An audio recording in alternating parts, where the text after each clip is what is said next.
It seems like the baby has something to say. At the celebration for my son's 100th day since birth, my 8-year-old niece began to say this while glancing at my husband. Can you tell me what the baby is saying? When my niece said, "Sure," cheerfully, she began to say the most astonishing things. In the midst of our relatives murmuring, my husband turned pale and trembled slightly. No wonder, as the niece had figured out an outrageous plan that should have been known only to my husband, and I clenched my trembling fist in surging anger.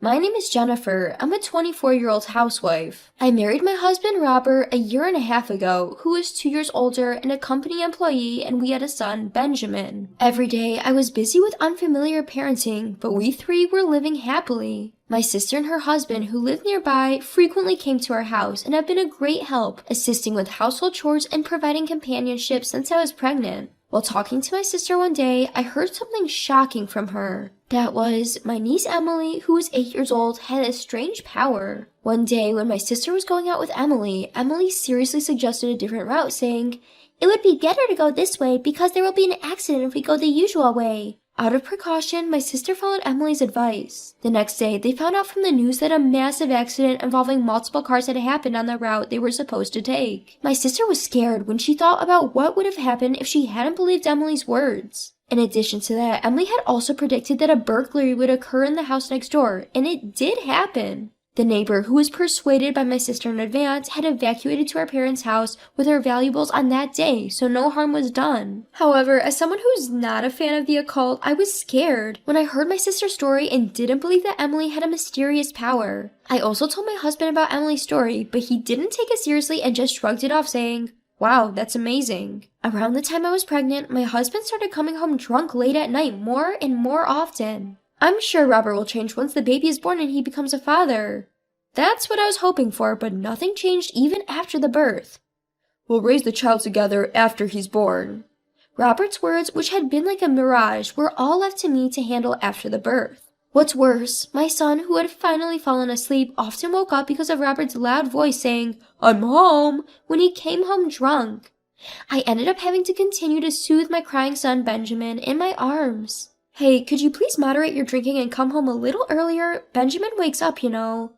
"I can't help it. I have work socializing. Do you realize who's providing for our life? Don't complain all the time." Upon hearing my husband's yelling, my son started crying even more. "Be quiet, Benjamin. Jennifer, you're his mother. Calm Benjamin down." I was angered by that comment, but there was no point in arguing with my husband, who was drunk and overconfident. So I had no choice but to go to the bedroom and put my son to sleep. 2 weeks later, on my husband's day off, my sister and niece came to meet my son for the first time. Upon seeing little Benjamin, my niece, Emily, cooed, "Aw, he's so tiny and cute." But after a while, she started glancing at my husband, Robert. "Emily, what's up?" Jennifer, the baby seems to have something to say." Emily whispered to me, saying, "Keep this between us. Don't let Robert know." Upon hearing what she said, I was so astonished that I lost my words and found myself staring at my husband. Robert, oblivious to all of this, looked rather confused. "But babies can't talk yet." "That's the truth. That's what I'm telling you." "But still." "He doesn't want to leave Mom, so he's warning you about Dad." I couldn't believe the unrealistic story, but my niece was so serious with tears in her eyes that I couldn't help but worry. So, after my sister and niece left, I asked my husband, "Are you hiding something from me?" He quickly denied it. "Why would you suddenly bring up something like that?" "Huh? I was just asking." "I'm not hiding anything, and I'm not doing anything that should worry you. Please rest assured." "Well, all right then." Contrary to his words, his eyes were clearly dodging, and his demeanor was suspicious. Then my husband, who never usually does this, started changing our son's diaper himself, and I felt even more out of place. Could it be? Is Robert hiding something from me? The mysterious words Emily had said wouldn't leave my mind, and I started to feel uneasy about my husband. The next day, after my husband went to work, my sister and niece suddenly showed up at my house. "Sorry for coming so suddenly. Emily insisted on coming to Jennifer's place." My sister looked apologetic, but my niece's expression was serious. "Don't apologize, sis. Welcome. Emily, please come in." When I nodded, my niece neatly arranged her shoes and entered the house, looking fondly at Benjamin, who was sleeping in the crib. But while I was preparing a drink in the kitchen, I noticed that my niece had gone to my husband's study and was staring at one point. "Emily, what's going on?" "Jennifer, it's hidden here." What? When I followed my niece's pointing finger to my husband's bookshelf, I found his hidden diary and some documents tucked between the books. I had no idea my husband kept a diary, but I couldn't help but peek inside, even though I felt bad about it. There, in vivid detail, was a shocking plan my husband had been secretly concocting. I can't believe he was planning something like this. I was scared, my hands were shaking, and at that moment, I finally realized that Emily's mysterious power that my sister had told me about was real. When I showed the diary to my sister, she was surprised, but she gently held my hand and said, "It's okay, I will protect you, Jennifer. Because I'm worried about you, Jennifer, can Emily and I come here whenever Robert is off work?" "Of course, sis, thank you." As I felt reassured by my strong sister, tears started to flow. My niece was looking up at me, worried. "I'm sorry for doubting you before, sis. Emily's words were true, weren't they?" "I told you, didn't I? But I'm really glad we caught it before it got serious." "That's true. It's all thanks to Emily. Thank you."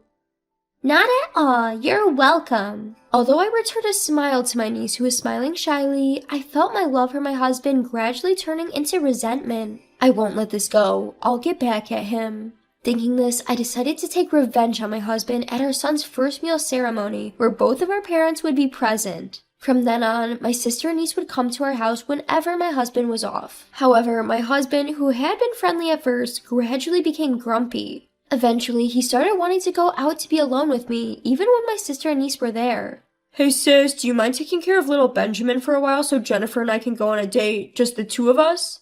"No, that's impossible, Robert. Benjamin will just cry nonstop without his mama, right?" But I think Jennifer needs a break sometimes too. Even just getting outside and breathing in the fresh air could be refreshing.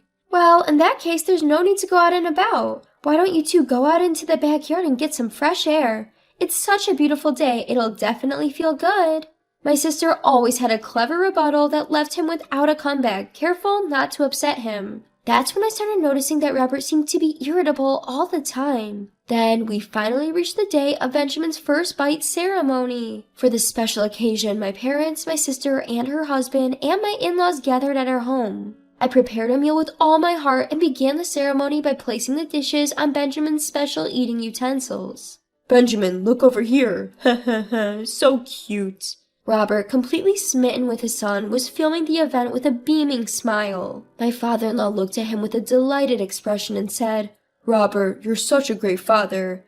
My mother-in-law, with tears in her eyes, nodded in agreement. Our son, not really understanding what was going on, seemed happy to be surrounded by everyone. And after the ceremony, we all decided to have a meal together. In the warm and friendly atmosphere, my niece Emily wasn't eating much. She just sat quietly watching Benjamin. "Here you go, Emily, your favorite orange juice." My sister tried to distract Emily and talk to her, but Emily didn't respond. I started to worry if she was sensing something again, and that's when it happened. "Robert, do you love money more than Jennifer?" With Emily's words directed at my husband, the lively atmosphere came to a standstill, and everyone froze in their seats, their eyes fixed on Emily. "Emily, why would you say such a thing?" "Because the baby told me so." My sister and I exchanged surprised glances, but everyone else seemed confused. "Come on, Emily. Little Benjamin can't talk yet, can he? You shouldn't tell lies, okay?" Robert, sitting next to her, was laughing as he patted Emily's head, but she angrily pushed his hand away. "It's not a lie. The baby said, Daddy's trying to get money by pushing Mommy from a high place." "Daddy? Me? No way, I would never do such a thing." "Benjamin said, I love Mommy so much. Stop it, Daddy." Upon hearing Emily's words, everyone's faces went blank. Among them, only Robert became pale, his lips trembling. "That's absurd. Stop making things up." Suddenly angry, Robert banged on the table. Emily's face tensed, and Benjamin looked as if he was about to cry. I wanted to keep things harmonious until the end of the meal, but it seems that's impossible. I stared at my husband with cold eyes. "You've been funneling company expenses to a hostess, haven't you?" "Huh? What are you talking about?" I thrust a diary I had found on my bookshelf at my husband, who was looking dumbfounded. "It's all written here. Do you plan to deny it?" That's about a subordinate at a company. There's no way I would do something so stupid." My husband's forehead was covered with beads of sweat as he strained to make an excuse with a strained smile. "Moreover, reading someone else's diary without permission is the lowest thing you could do. It's a violation of privacy, isn't it?" "I don't have to be blamed by a monster like you for such a thing." "Huh? What do you mean?" "Are you still pretending to be ignorant? You've been dipping your hand into the company's finances and planning a horrific scheme to cover it up before it gets discovered. I opened the page of the diary where the plot was written, shoved it in front of him, and he averted his eyes. So what? That's a story idea I had when I was thinking of writing a novel. A mere diary doesn't serve as any proof.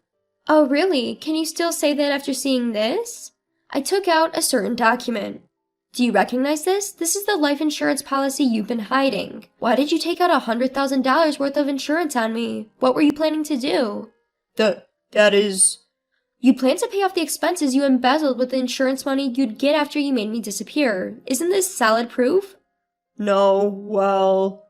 Actually, it was all revealed to me when my niece whispered in my ear for the first time when she came to see my son. Robert is planning to take Jennifer to a high place because he wants money and push her from behind. I couldn't trust my husband from the moment I heard those words. Both sets of parents stared at the situation with shocked expressions. Cornered by me, he couldn't say anything in response and hung his head, but suddenly he clung to my leg and began to prostrate himself. Jennifer, I'm sorry. Please pay back the money I misused from the company for me. Why should I have to do that? Don't say things like that. We're a couple, aren't we? If the company finds out, I'll be fired. Then how will we live? My husband had lightly considered my life for his own safety. I regretted deeply why I had gotten together with such a man. I can't be a couple with a scary person like you anymore. Let's divorce for the sake of Benjamin, because it's a bad influence. I shoved the filled out divorce papers in front of my husband and claimed $20,000 in damages and $500 a month in child support. No way. Benjamin is still small, isn't he? It's not a joke to pay such a large amount of money on top of getting a divorce.